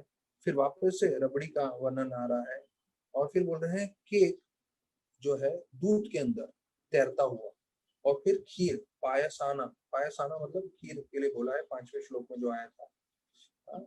फिर छठा कर्पूर अमृत केली रंभा खीर सारा, अमृत सलाम द्वादश प्रकारा। तभी बोल रहे हैं कि खीर है, फिर जिसका स्वाद अमृत के समान है, क्योंकि उसमें कपूर मिलाते हैं। अब ये एक अलग जो है स्वीट राइस का वर्णन कर रहे हैं जिसमें कपूर मिलाते हैं। फिर बोलते हैं पनीर है, बनाना है, और जिससे एकदम एक स्वादिष्ट व्यंजन बनता है। फिर बोलते हैं 12 तरह के खट्टे जो है चीजें हैं, जैसे नींबू, संतरे, अनार और इमली। तो खट्टे जो हम लोग जिसको चटनी वटनी बोलते हैं, तो वो भगवान स्वीकार कर रहे हैं। लूची चीनी सारू पूरी लड्डू रसाबाली, भोजने करने कृष्णा होए कुतूहली। अभी 7वें श्लोक में बता रहे हैं कि जो डोनट्स खाते हैं ना हम लोग, डोनट्स, तो यहाँ पे वैसा बंस बताया हुआ है। वो बोलते हैं इसमें चीनी भरा हुआ है, किसी में क्रीम भरा हुआ है, और फिर लड्डू है। तो मतलब डोनट्स भी एक प्रामाणिक है, क्योंकि यहाँ पे ऐसा मुझे डोनट्स ही सबसे ज्यादा नजदीक लग रहा है उसके हिसाब से। मतलब डोनट जिसमें क्रीम भरा हुआ और जिसमें शुगर चीनी भरा हुआ, मतलब ऐसा वो खा रहे हैं, फिर लड्डू खा रहे हैं, दाल के पैटीज खा रहे हैं, और शुगर्ड राइस मतलब चावल जिसको चाशनी में डाला हो, या ऐसा शुगर्ड राइस लिखा हुआ है, तो वो खा रहे हैं। और कृष्ण भगवान जो है आतुरता से सब कुछ ये सब खा रहे हैं। राधिकार पक्कान विविध व्यंजना परम आनंद कृष्ण कोरे न भजाना। ये 8वां श्लोक है। तो हाँ, पूरे आनंद में कृष्ण भगवान चावल, सब्जियां, मिठाइयाँ, पेस्ट्री, ये सब राधा रानी ने बनाया, वो सब खा रहे हैं। फिर 9वें श्लोक में आ रहा है, छाले भाले लड्डू खाए श्रीमत मंगला बगल बजाए अरे दिया ही बोलो। अब ये जो मधु मंगल है, ये ब्राह्मण मित्र है और इसको लड्डू खाना बहुत पसंद है, और कैसे भी वो कहीं ना कहीं से लड्डू प्रबंध कर लेता है, और लड्डू खाते समय अपने बगल में हाथ रख के जोर से दबाता है और हरि बोल करके चिल्लाता है। ये मधुमंगल का जो है एक कॉमेडी पर्सनैलिटी है बीच में। फिर बोलते हैं, राधिका दिव्य हेरी नयन रखोने तृप्त हुए खाए कृष्ण यशोदा भवानी। अब ये देखिए, ये मतलब एक हाईलाइट जैसा आ रहा है। देखिए, हम लोग सब एक प्रेम की तरफ आकर्षित होते हैं। अब जब हम देख रहे हैं कृष्ण भगवान और राधा रानी का प्रेम, तो देखिए कितना आनंद आता है। अब खा रहे हैं इतने सारे व्यंजन, लेकिन कृष्ण भगवान का नजर कहाँ है? राधा रानी के ऊपर और अपनी गोपियों के ऊपर। तो अपने आंखों के कोने से इतना बड़ा फीस चल रहा है उनके सामने, सिर्फ 12 तरह की तो चटनी है, और बाकी तो हमने सुन लिया कितने स्वीट आइटम्स और वो सब है। इतना खाते समय आंखों के कोने से किसको देख रहे हैं? राधा रानी को और गोपियों को। हाँ, तो इससे जो है उनको पूरी तरह से संतुष्टि मिल रही है। मतलब भगवान का प्रेम देखिए कैसा है, अपने भक्तों के प्रति कितना उत्तम रहता है। भोजन अंते प्रिय कृष्ण सुबह सीता बारी सब मुख प्रकार हो सारी सारी। तो 11वें श्लोक में बताते हैं कि खाने के बाद, अभी लंच हो गया है, उसके बाद जो पानी पीते हैं, तो ये रोज सेंटेड वाटर वर्णन किया गया है। मतलब ये सब हमें शायद नोट करना चाहिए, और कोई एकदम उस्ताद हो रस खाना बनाने में और ये सब करने में, ऐसे भक्तों का सेवा करना चाहिए। जो पानी भी है उसमें भी जो बोलते हैं ना गुलाब जल, अभी गुलाब जल मतलब हम लोग जो गुलाब जल मार्केट में लाके डालते हैं वो नहीं है, वाकई गुलाब की खुशबू वाला पानी जो है वो पीते हैं। और फिर सब लोग लाइन में खड़े रह के हाथ और मुंह धो लेते हैं। हस्ता मुखा प्रखालिया जाता सखा गाने आनंद विश्राम कर बल देवसाने। फिर बोलते हैं हाथ मुंह धोने के बाद सब लोग अब इतना अच्छा फीस्ट खाया है, उसके बाद क्या करेंगे? देखिए, उधर आध्यात्मिक जगत में कोई ऐसा 10 to 5 का टेंशन नहीं है, जॉब नहीं है, शरीर में थकावट नहीं होती, लेकिन आनंद आता है, इतना अच्छा खाया है। तो सब लोग सो जाते हैं किसके साथ? बलराम जी के साथ। जम्बूला रसाल अने तंबूला मसाला ताहा कहे कृष्ण चंद्र सुखे निद्रा गेला। अभी 13वें श्लोक में बता रहे हैं कि जम्बूला और रसाला, ये दो जो कृष्ण के भक्त हैं, जो गोपा हैं, वो लेकर आते हैं पान, और उसमें अलग अलग जो है, जो मुखवास हम लोग बोलते हैं ना, जो काफी प्रामाणिक है, ये कृष्ण भगवान भी खाते हैं। तो ये पान खाने के बाद, अच्छा हम लोग पान नहीं खाते हरे पत्ते वाला, लेकिन जो मुखवास है, जो प्रामाणिक है, मैं खुद भी यात्रा में कई बार प्रबंध करता हूँ, तो बोलते हैं वो खा के कृष्णा भी जो है आराम से सो जाते हैं। ये 13वां श्लोक है। विशाला के सिखी पूछा चामरा दुलाया पूर्वा साया कृष्णा सुखे निद्रा गाया। जब कृष्णा सो रहे होते हैं एक बहुत ही बढ़िया बिस्तर पे, तो बोलते हैं कि उनके जो सेवक हैं विशालाक्ष, तो वो जो है मोर पंख से उनको पंखा देते हैं। जशोमती अग्ना पे धनिष्ठा तो श्री कृष्ण प्रसादे राधा भुंजे हुए प्रीतो।